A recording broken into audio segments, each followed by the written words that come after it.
What's going on, everyone? Welcome to the vlog I'm doing on Vlad's International Man of Stitchery Tour 2025, bro. I just got to London. Check this out. I'm in the Airbnb. Check this out. Crack-a-lacka. Life's a joke jumper there. Some tablets. This is work, bro.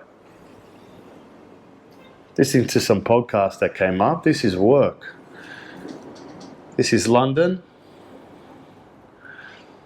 Not bad. Paid $2,000 for 5 nights. $2,100 for 5 nights over here. I can see the London Eye in front of me.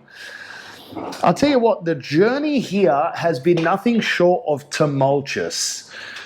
And I'm not trying to be ungrateful or whatever. I'm very happy to be doing what I'm doing. It's kind of a dream realized at the moment. But, bro, firstly, I get on the flight. It's taken like, I don't know, 2 days or whatever to get here. It's so long, so long. Flight 8.5 hours to Singapore, wait at Singapore for 2.5 hours, and then another 14 hours on the flight to London. Just before I get onto the flight to London, just before I get on the plane, my mate texts me that Iran and Israel are bombing each other. Be careful, because they're putting ballistic missiles in the airspaces where these passenger planes are flying. That's nice to say that to someone like me. We've already got like generalized anxiety disorder, overthinking mind, and tripping out by myself without my kids and family. First time ever that I've gone away for this long. 3 weeks I'm going to be away in total. That's enough to spin the wheels at Singapore airport. They'll think that I'm some type of terrorist. They'll put me in jail. So I go to him, don't play games with me, bro. I'm gonna turn around. I'm gonna stay in the airport and get a flight back home. He goes, man, just look it up. I look it up. Everything he said was right. So now I'm sitting on the plane sweating with a hoodie on next to a 6'6" interior designer. He's sitting there. The paranoia that's going through my head instantly as soon as I get on this plane. Not only once was it confirmed by the pilot jumping onto the overheads or whatever and saying, hey guys, how are you? Just wanted to let you know we're going to have to deviate the route and fly over Afghanistan, Turkmenistan and every other man to get to London because there's a border. Some war is happening between the Jews and the Arabs, the Jews and the Muslims. Now, Iran, they're fighting. We can't travel through that airspace because we could end up toast. I'm like, what? My mate was right. I'm dead. I start looking through photos of my kids. I start texting my missus. I'm on a flight. I might not make it to London. If I make it to London, I might never come home. World War III breaks out. I'm working at a local market here cleaning pears. There is no Vlad coming home. Vlad now, I won't crack it in the English market. I barely sold 30 tickets. I won't make money over here. So I'll be wiping pears at a local Tesco's. I'm wiping apples, a pear, tangerine, shaping them up into a nice pyramid shape so it's more enticing for people to come in and buy some natural vitamin C instead of buying it in a tablet form. You know, so this is where my mind is spiraling. You guys don't realize this. My mind is spiraling. It's called catastrophizing. And it happens when you haven't slept enough or you're on ice. Well, I'm not on the second, but I hadn't slept enough. I start thinking, why do I even need to come here for, bro? And I love and respect the 30 gladiators that have bought tickets, and let's hope a few more come tomorrow night. And thanks to anyone else that's deciding to come on the day. But not enough for me to go, yeah, fuck it, fly through Tehran and let's get shot down over an hour show. You know, it's not enough.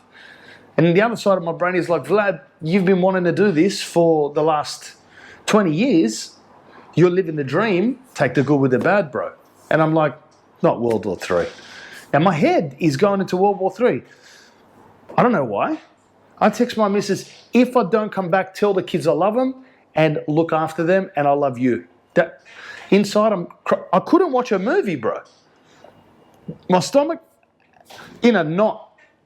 The movie that I chose to watch on Qantas, and this is an indication of how I was spinning the wheels inside of the aeroplane. The movie that I chose to watch was Kung Fu Panda 4. And the close second option was Kung Fu Panda 1. That was it.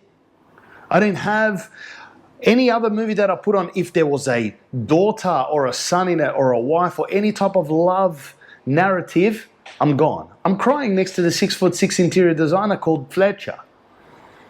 Like, this guy's from Melbourne. That's another thing that my mind started spinning in. When he jumped on the plane, he was huge, kind of big arms and stuff like that. I thought he was from the CIA or the Mossad or some type of undercover agent. Now, I'm looking at him. He's got New Balance shoes on, tracksuit pants, tall, long muscles. I'm like, sits in the exit row. This is the type of guy to jump on a Terry, you know? And I'm saying Terry short for terrorist because I don't want YouTube to deplatform me. So he's the type that'll jump on the Terry, right? So I'm like, all right, now I've got this guy next to me, at least a bit of safety. When I ended up talking to him, it's got nothing to do with anything. He was shitting himself too. He was on X reading about the war. He goes, oh, no, the gates of hell have opened. I'm like, oh, don't tell me that. I thought you had some kind of, you know what I mean? Like, keep me safe, bro. I feel like a bitch now. No, anyway, I'm spinning the wheels in my mind. And this is classic anxiety, right? So I've had anxiety since a kid. It's classic anxiety, overthinking. It's part of the side. Now, usually I lick a river for that. I'll go and lick a river. I'll run. I'll lick the Thames. I'll have some like workout, and then I don't feel like that. But if I haven't, which I haven't trained for about a week now, the mind has got a lot of energy in there, and there's no fucking where to go. You're in this long tube, sitting next to Fletcher. He's telling you about industrial design, which I didn't even know what that meant, but it's light shades and shit. So, long story short is I was free falling. So what I ended up doing was just trying to close my eyes and stay like asleep for the entire trip there. I was 14 hours, about an hour in, I fell asleep. And we're traveling, and exactly about 6 hours or 7 hours into the trip, boom, I just wake up. Now I look at my watch, I'm like, fuck, that's not bad, man. He had a pretty good sleep. Like, usually on a plane, you sleep 2 hours, 3 hours, you get up. I just kind of smacked it for 6 hours straight. I'll turn on the flight, like where we are on the map, straight over Afghanistan, about half an hour away from Tehran in Iran. So I'm like, fuck. Now for the next hour and a half, 2 hours until we get over the Black Sea, it's there. It's looking around. It's freaking out. I haven't felt this much panicking anxiety for years, man. And it's just something that tells you,